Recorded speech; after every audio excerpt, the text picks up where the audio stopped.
한 절 말씀 우리 다 같이 한 목소리로 읽습니다. 여호와여 나의 기도를 들으시며 나의 부르짖음에 귀를 기울이소서.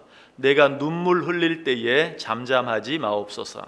나는 주와 함께 있는 나그네이며 나의 모든 조상들처럼 떠도나이다. 아멘. 우리 이 말씀 벌써 여러 번 생각해 보았습니다.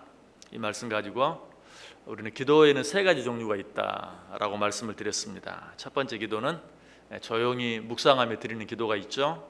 두 번째 기도는 큰 소리로 부르짖는 그런 기도가 있다라고 말씀드렸어요. 자, 그렇다면 또 한 가지 기도는 어떤 기도일까요? 그것은 눈물을 흘리며 드리는 기도, 울며 드리는 기도예요. 다시 말씀 보세요. 여호와의 나의 기도를 들으시며. 어쩌면 이 기도는 조용히 묵상하며 드리는 기도라고 말할 수 있어요. 그리고 뭐라고 말하죠? 나의 부르짖음에 귀를 기울이소서.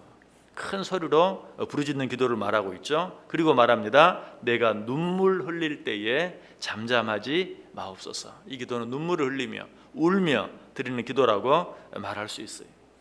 물론 어떤 기도가 더 귀하고 어떤 기도가 덜 귀하다라고 말씀드릴 수 없지만 우리는 특별히 이 울며 눈물을 흘리는 기도, 하나님께서 가장 잘 들으시는 기도인 것을 분명히 알아야 돼요.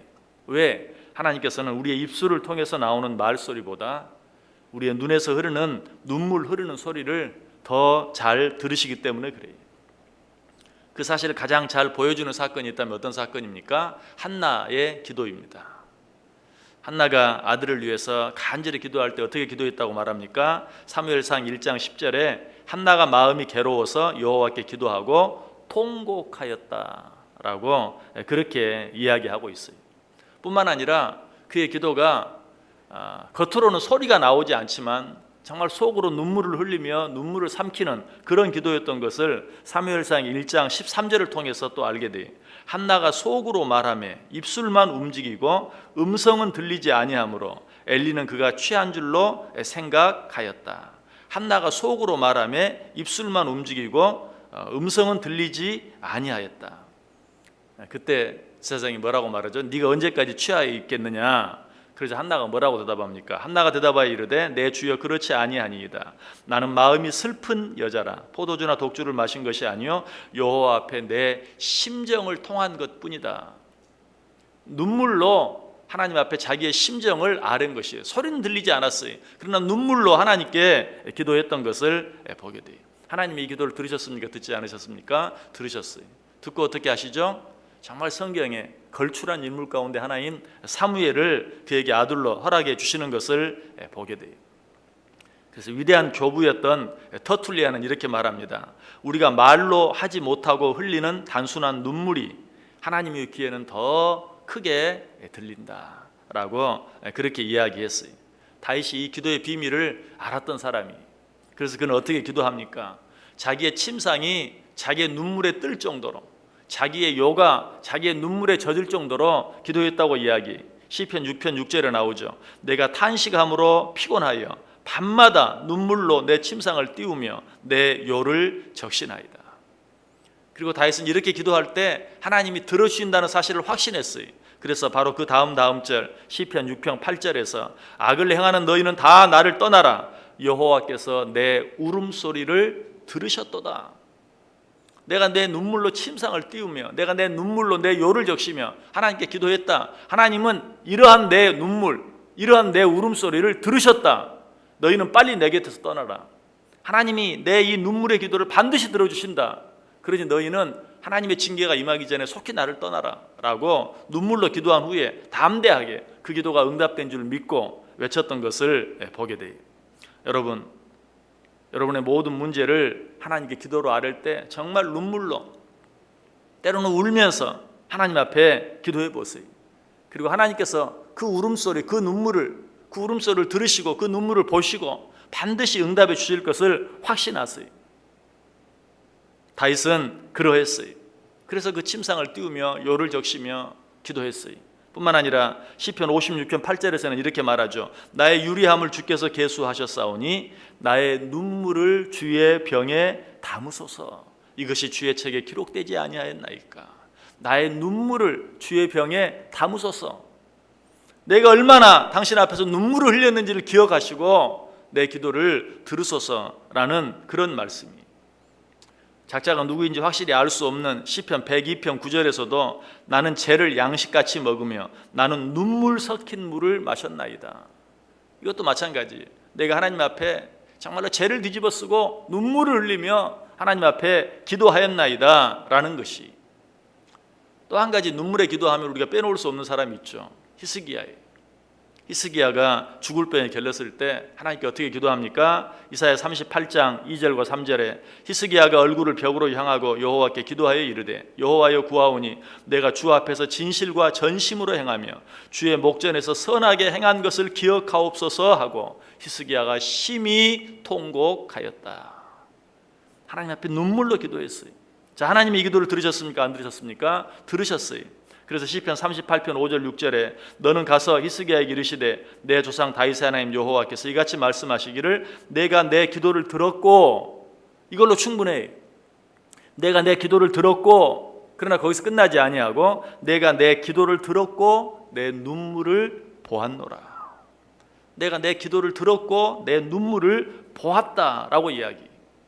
그래서 이 기도는 하나님께서 그저 응답해 주실 뿐만 아니라 어떻게 하십니까? 그때 해가 뒤로 10도 물러나는, 시간이 뒤로 물러나는 놀라운 증거를 보여주시면서 내가 내 기도를 들었고 내 눈물을 보았다. 여러분, 이런 응답은 성경에 없어요. 전무후무해요. 해가 10도 뒤로 물러나는 그런 기적을 보여주면서 내가 내 기도를 들었고 내 눈물을 보았다. 그 결과를 어때요? 히스기야가 그의 삶을 15년 더 연장받고 살 수 있었던 것을 우리가 보게 돼요. 이처럼 눈물의 기도 하나님 반드시 들으세요. 시편 84편 6절에 그들이 눈물 골짜기로 지나갈 때에 그곳에 많은 샘이 있을 것이며 이른 비가 복을 채워주나이다. 우리가 눈물 흘리며 하나님 앞에 기도할 때 하나님은 그 기도를 들으신다. 이런 말이 있죠. 훈련장에서 흘린 땀 한 방울은 전쟁터에서 흘릴 피 한 방울을 대신한다. 똑같아요. 우리가 기도의 현장에서 흘린 눈물 한 방울은 삶의 현장에서 흘릴 피눈물을 대신해요.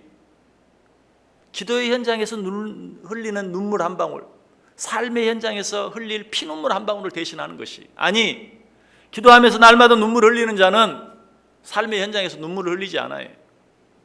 하나님 앞에서 미리 기도로 눈물을 흘릴 때 하나님께서 삶의 현장 속에서 눈물을 흘리지 아니할 수 있도록 하나님께서 인도해 주신다. 그래서 예수님께서도 팔복 가운데 한 가지로 뭘 말합니까? 애통하는 자는 복이 있나니 그들이 위로를 받을 것이다. 애통, 하나님 앞에 애통하며 눈물로 기도하는 자들은 그의 삶 속에서, 삶의 현장에서 하나님이 주시는 그런 위로를 받게 될 것이다. 무지개는 언제 나타나죠? 반드시 비 온 뒤에 나타나요. 비 온 뒤에 무지개가 나타나요. 우리의 기도의 응답 언제 주어질까요? 눈물의 기도 뒤에 하나님께서, 비 온 뒤에 무지개가 생기는 것처럼 우리의 눈물의 기도 뒤에 하나님께서 무지개같이 아름다운 삶으로 우리에게 응답해 주신다는 것이. 중국 토가족이라는 그런 부족이 있는데 이 부족에는 한 가지 풍습이 있다 그래요. 며느리가 이제 시집을 옵니다. 시집에 오면 제일 먼저 시어머니 앞에서 우는 훈련을 시킨다고 그래요. 잘 울어야 좋은 며느리라고 생각해요. 그래서 시집 온 첫날부터 울기를 시작하는데 뭐 어떤 사람은 한 주간, 두 주간 울기도 하고 길게는 2달까지도 운다고 해요. 막 눈물을 흘리고 울어서 눈이 퉁퉁 부으면 좋은 며느리가 들어왔다라고 생각한다고 해요. 그래서 비로소 그때서야 곡간 열쇠를 그에게 맡긴다. 어쩌면 우리 하나님도 그러지 않으신가. 하나님 앞에서 얼마나 눈물을 흘리는가를 보시고 하나님께서 그의 기도 응답의 열쇠, 축복의 열쇠, 기적의 열쇠를 그에게 허락하신다. 여러분, 그렇게 생각해도 틀림이 없어요. 왜? 성경에 그 증거들이 너무나 많이 있기 때문에 그래요. 자, 그렇다면 왜 그렇습니까? 기도는 간절함을 상징해요. 간절함이 없으면 눈물이 나오지 않아요. 기도는 진실함을 상징해요. 진실함이 없이 눈물을 흘릴 수 없어요.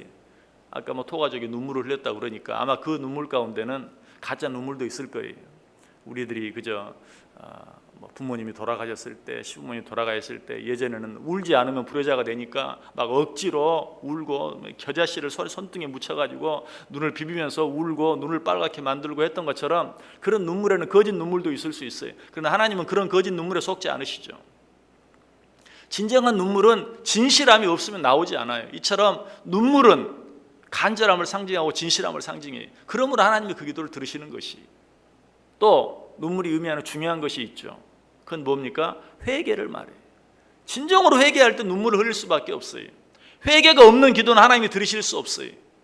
진정한 눈물은 회개가 있을 때 흘릴 수 있는 것이고, 하나님은 그런 기도를 물리치지 아니하시고 반드시 들어주신다는 것이. 여러분, 눈물의 기도를 드려보세요. 애통하는 자는 복이 있나니 그들이 위로를 받을 것이다. 저들이 눈물 골짜기를 지나갈 때 하나님께서 그들에게 복으로 채워주신다. 내가 내 기도를 들었고 내가 내 눈물을 보았다. 여러분의 고통의 눈물이 있습니까? 기도의 눈물이 있습니까? 회개의 눈물이 있습니까? 하나님이 그처럼 눈물 흘리며 하나님께 기도하는 자들, 하나님께서 뭐라고 약속하십니까? 내가 그 눈물을 제하여 주겠다 라고 약속하고 있어요. 이사야 25장 8절에 사망을 영원히 멸하실 것이라 주 여호와께서 모든 얼굴에서 눈물을 씻기시며 자기 백성의 수치를 온 천하에서 제하시리라. 여호와께서 이같이 말씀하셨느니라.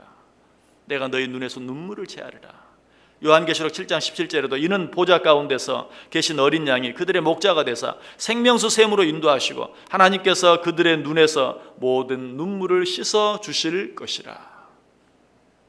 요한계시록 21장 4절에도 모든 눈물을 그 눈에서 닦아주시니 다시는 사망이 없고 애통하는 것이나 고하는 것이나 아픈 것이 다시 있지 아니하리니 처음 것들이 다 지나갔음이로라. 우리 하나님 앞에 눈물을 흘리며 기도할 때 하나님께서는 우리의 눈물을 보시고 우리의 눈에서 눈물을 제하여 주실 것이다. 이런 말이 있어요. 땀을 흘려라. 땀으로 안 되면 눈물을 흘려라. 눈물로 안 되면 피를 흘려라. 여러분, 땀 흘리며 기도하세요. 땀이 날 정도로 기도하세요. 아니, 그걸로 안 되면 눈물 흘리며 다윗처럼 눈물로 침상을 적실 정도로, 눈물로 요를 적실 정도로 기도해 보세요. 그걸로도 안 되면 어떻게 해요? 피눈물로 기도해 보세요. 누가 그렇게 기도했습니까? 예수님이 그렇게 기도하셨어요. 마지막 십자가의 고난 앞에서 피눈물을 흘리며 기도하셨어요. 하나님은 그 기도를 들으셨어요. 그렇게 기도하고 나서 하나님이 왜 내 기도를 듣지 않으실까? 그렇게 따지세요. 땀으로 기도하고 눈물로 기도하고 피눈물로 기도할 때 하나님은 그 기도를 거절할 수 없어요. 물리칠 수 없어요. 이런 기도를 통해서 늘 기도의 응답을 체험하며 살아가는 저 여러분 꼭 될 수 있기를 주님의 이름으로 간절히 축원합니다.